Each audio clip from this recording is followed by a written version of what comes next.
오늘도 말씀과 기도의 자리에 나오신 여러분들 가정과 또 일터와 또 모든 삶의 터전들마다 하나님의 놀라운 평강이 가득하기를 축복드립니다. 오늘 우리에게 주신 하나님의 말씀은 신명기 5장 1절부터 11절 말씀입니다. 우리 다 같이 함께 말씀 속으로 들어가 보도록 하겠습니다. 모세가 온 이스라엘을 불러 말했습니다. 이스라엘아, 내가 오늘 너에게 말하는 규례와 법도를 들으라. 그것을 배우고 반드시 따르도록 하라. 우리 하나님 여호와께서 호렙산에서 우리와 언약을 맺으셨다. 여호와께서 이 언약을 맺으신 것은 우리 조상들이 아니고 우리다. 오늘 이 자리에 살아있는 우리 모두와 맺으신 것이다. 여호와께서 산에서 너희와 얼굴을 맞대고 불 속에서 말씀하셨다. 그때 내가 여호와의 말씀을 너에게 선포하려고 여호와와 너희 사이에 서 있었다. 너희가 그 불을 두려워해 그 산에 올라가지 않았기 때문이다. 그때 그분께서 말씀하셨다. 나는 너희를 이집트에서 그 종으로 있었던 땅에서 이끌어낸 너희 하나님 여호와다. 너희는 나 외에는 다른 신들을 잊게 하지 말라. 너희는 저 위 하늘이나 저 아래 땅이나 땅 밑 물속에 있는 어떤 형상으로도 우상을 만들지 말라. 너희는 그것들에게 절하지도 말고 경배하지도 말라. 나 너희 하나님은 질투하는 하나님이니 나를 미워하는 사람의 죄를 갚되 아버지의 죄를 3, 4대 자손에까지 갚고 나를 사랑하고 내 명령을 지키는 사람들은 1000대까지 사랑을 베풀 것이다. 너희는 너희 하나님 여호와의 이름을 함부로 쓰지 말라. 나 여호와는 내 이름을 함부로 쓰는 사람을 죄가 없다고 하지 않을 것이다. 네, 함께 읽은 신명기 5장 1절부터 11절 말씀을 통해 구원자 하나님만이 우리의 사랑과 순종의 대상이라는 그런 주제를 가지고 함께 말씀의 은혜를 나눠보도록 하겠습니다. 오늘 본문 말씀 2절과 3절을 먼저 한번 같이 읽어보도록 하겠습니다. 시작. 우리 하나님 여호와께서 호렙산에서 우리와 언약을 맺으셨다. 여호와께서 이 언약을 맺으신 것은 우리 조상들이 아니고 우리다. 오늘 이 자리에 살아있는 우리 모두와 맺으신 것이다. 오늘 모세를 통해서 하나님께서는 이스라엘 백성들에게 또 저와 여러분에게 이스라엘 백성들의 조상, 특정한 조상들에게 맺은 언약이 아니라 바로 지금 살아있는 너희와 또 지금 이 시대를 살아가고 있는 우리와 하나님께서 언약을 맺으셨다라고 선언해 주고 계십니다. 이 사실을 분명하게 우리가 기억할 때 하나님께서 우리에게 주신 언약의 백성으로 주님의 말씀을 따라 순종하는 삶이 가능해 줄 믿습니다. 옛날 오래전 어느 시절에 특정한 사람들에게 주신 약속의 말씀이 아니라 바로 저와 오늘 주신 말씀으로 기억하고 이 말씀에 따라 순종하는 저와 여러분 되기를 바랍니다. 6절 말씀을 한번 같이 읽겠습니다. 시작. 나는 너희를 이집트에서 그 종으로 있었던 땅에서 이끌어낸 너희 하나님 여호와다.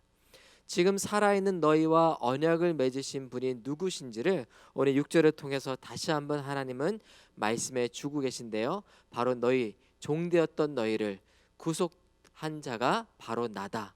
그 땅 압제의 땅에서 이끌어낸 내가 바로 여호와 하나님이다. 그리고 내가 바로 너희와 언약을 맺었다라고 말씀해 주고 계십니다. 그렇게 언약을 우리와 맺으신 하나님께서 오늘 두 가지 큰 명령을 내려주고 계신데요. 7절과 8절의 말씀은요, 우상 숭배를 금하라라는 말씀입니다. 그리고 11절 말씀은 하나님의 이름을 함부로 망령되이 일컫지 말라라는 말씀입니다. 오늘 본문을 통해서 크게 두 가지 금지 규정이 등장하는데, 첫 번째 말씀드렸던 것처럼 하나님 외에 다른 우상을 섬기지 마라. 두 번째, 하나님의 이름을 망령되이 일컫지 말라. 이 두 가지 명령입니다. 오늘 이 두 가지 명령과 함께 주어진 하나님의 또 다른 명령을 우리 9절과 10절을 통해서 한번 읽어보도록 하겠습니다. 우리 9절과 10절입니다. 시작.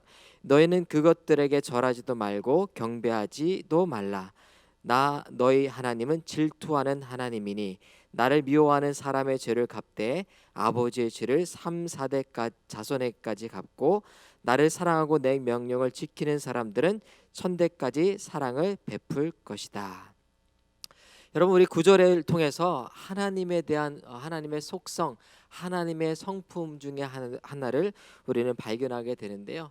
성경을 통해서 하나님이 누구시냐라고 했을 때 하나님은 사랑이시다라는 그 표현이 가장 본질적이고 가장 중요한 하나님의 속성이라 말씀드릴 수 있습니다. 그와 더불어서 이 하나님은 사랑이라는 이 속성과 더불어 짝을 이루고 있는 것이 무엇이냐면요, 하나님의 질투하는 하나님이라는 때로 사람에게 질투란 악덕의 어떤 표현, 상징이라고 할 수 있는데요. 하나님께는 이 질투가 미덕입니다. 왜냐하면 인간의 질투는 좌절과 시기 또 원한의 복합체일 때가 많지만 하나님의 질투는 그것과 다르기 때문입니다. 인간의 질투는 단순히 다른 누군가가 어떤 무엇을 가지고 있는 것 때문에 그것이 필요하지 않음에도 불구하고 그것을 시기하고 또 그것을 가진 자를 미워하는 경향으로 왜곡되는 경우가 참 많이 있습니다. 그래서 인간의 질투는 억제되지 않는 탐욕에서 비롯된 유치한 분노일 때가 많고요. 시기와 악이 비열한 행동으로 나타날 때가 많습니다. 이것은 대단히 강력해서 우리의 타락한 성품을 키우는 교만을 복두기도 하고 이 교만에 의해서 또 이 시기, 인간의 왜곡된 시기가 또 더 자극되기도 합니다. 그러나 하나님의 질투는 인간의 질투와 다르게 어떤 것을 가장 값지게 보존하려는 찬양받을 만한 열심이라고 할 수 있고요. 사랑의 관계를 보호하려는 혹은 그것이 깨어졌을 때 그것을 지키려는 하나님의 특별한 열심이라고 말씀드릴 수 있습니다. 여러분 한번 생각해 보십시오. 고이 키운 자식들이 헛된 길, 잘못된 길, 뻔히 그 결과가 예측되는 길로 가려고 했을 때 그 부모가 얼마나 노심초사하며 그 자녀를 지키려고 하겠습니까? 또 이 세상의 악한 세력에 의해서 자녀의 어떤 존엄성이 짓밟혀졌을 때 그것에 분노하지 않을 부모가 어디 있겠습니까? 하나님의 질투하신다 하실 때 이 질투는 사랑하는 대상, 그 사랑하는 대상의 행복과 안전을 지키려는 가장 특별한 사랑의 발로이라고 말씀드릴 수 있습니다. 여러분, 그렇게 하나님 우리는 너무나 사랑하시기 때문에 우리가 하나님의 형상을 담은 존재로 우리 안에 부어주신 그 가치가 훼손되지 않는 완전한 모습으로 이 땅을 살아가고 또 하나님의 형상을 닮아가기를 원하시는 그 뜻대로 나타나는 것이라 말씀드릴 수 있겠습니다. 그래서 여러분, 사랑하면 질투하게 돼 있습니다. 사랑하면 사랑하는 대상이 온전해지기를 원하는 간절한 열심과 소원 때문에 그 사랑하는 대상을 지키게 되어 있습니다. 그래서 하나님의 질투하시는 하나님이란 말씀이 우리에게는 전혀 이상하게 들리지 않는 것입니다. 오늘 그 질투하시는 하나님이 이렇게 말씀하십니다. 나를 미워하는 사람의 죄를 갚되 아버지의 죄를 3, 4대 자손까지 갚고 나를 사랑하고 내 명령을 지키는 사람들은 천대까지 사랑을 베풀 것이다. 여러분, 여기서 우리가 오해해서는 안 되는 것이요, 하나님을 미워하는 사람, 하나님의 말씀에 순종하지 않는 사람의 죄를 3, 4대 자손까지 갚겠다고 하는데 그것은 문자적으로 들어서는 안 됩니다. 여러분, 예레미야서 31장 29절에 이런 말씀이 기록되어 있는데요. 그때 그들이 말하기를 다시는 아버지가 신포도를 먹었으므로 아들들의 이가 시다하지 아니하겠고 신포도를 먹는 자마다 그의 이가 신 것 같이 누구나 자기의 죄악으로 말미암아 죽으리라. 즉 하나님은 각각 자기가 지은 죄 때문에 그 죄의 값을 맞게 될 것이지 그 죄가 3, 4대까지 흘러가지 않을 것이다 라고 말씀해 주고 계십니다. 그렇다면 3, 4대란 말은 무엇입니까? 이것은 죄의 결과가 자신에게 귀속되지만 그 죄의 영향력이 3, 4에 이르기까지 영향을 미칠 수 있다는 것입니다. 즉 우리의 잘못된 선택과 결정으로 인해서 자녀들이 또 후손들이 고통받을 수 있다는 말씀인 것이죠. 그러나 하나님의 사랑은 천대까지 미치겠다는 말씀은요, 영원하다는 뜻입니다. 여러분, 100, 1000 이런 숫자들은 성경에서 완전수를 뜻합니다. 하나님의 사랑, 하나님의 축복이 끝이 없을 것이라는 그런 뜻이지요. 그래서 오늘 하나님은 약속하십니다. 나를 귀히 여기고 내 명령을 주기 여기는 사람들에게 나의 축복, 나의 사랑이 영원히 계속될 것이다. 그렇게 말씀하고 있는 것입니다. 여러분, 오늘 이 말씀을 통해서 우리는 구약 시대에 특별히 출애굽했던 사람들 중에 우리는 비느하스란 사람을 기억해야 합니다. 시딤에서 이스라엘 백성들이 모압 여인들과 음행하고 그 음행한 여인들이 섬겼던 신들을 함께 섬기며 우상 숭배에 빠졌을 때 하나님의 사람 비느하스가 하나님을 위하여 질투함으로 이 미디안 사람 메춘부와 함께 장막에 들어갔던 한 이스라엘 사람을 창으로 꽂아 죽였던 사건이 있었습니다.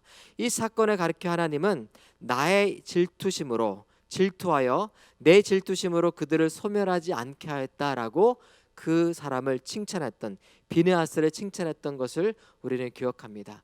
하나님의 존엄성, 하나님의 말씀이 귀히 여겨지지 않는 것에 대한 거룩한 분노, 거룩한 진노를 비느하스는 가졌던 것이지요. 오늘 말씀을 통해 하나님의 뜻이 이 땅 가운데 온전히 드러나지 못한 현실에 대한 아파하는 마음, 또 하나님께서 말씀하신 그 정의와 사랑이 온전히 드러나기를 열망하는 그 열심, 그 질투심, 그 거룩한 분노와 거룩한 질투가 우리 안에 넘쳐나기를 간절히 소원합니다. 신앙에서 열심이란 여러분, 가능한 모든 방법을 동원하여 하나님을 기쁘시게 하고 하나님의 뜻을 행하며 하나님의 영광을 증진하려는 불타는 열망이라 말할 수 있습니다. 오늘도 질투하신 하나님, 우리를 너무나 사랑하시기 때문에 질투하시는 그 하나님의 사랑을 닮아 우리도 거룩한 분노 가운데 하나님을 기쁘시게 하는 순전한 열심으로 사라지는 저와 여러분 되기를 주의 이름으로 축원드립니다. 우리가 하나님의 뜻대로 살 때 그것이 가장 하나님을 기쁘시게 하고, 또 우리가 하나님의 뜻에 순종할 때 우리 모두가 가장 하나님의 작정하시고 계획하신 가장 영광스러운 모습, 가장 행복한 모습을 우리는 비로소 얻을 수 있습니다. 하나님께서 하나님을 경외하라는 말씀은 무거운 짐이 아니고 우리를 향한 축복의 말씀인 줄 믿습니다.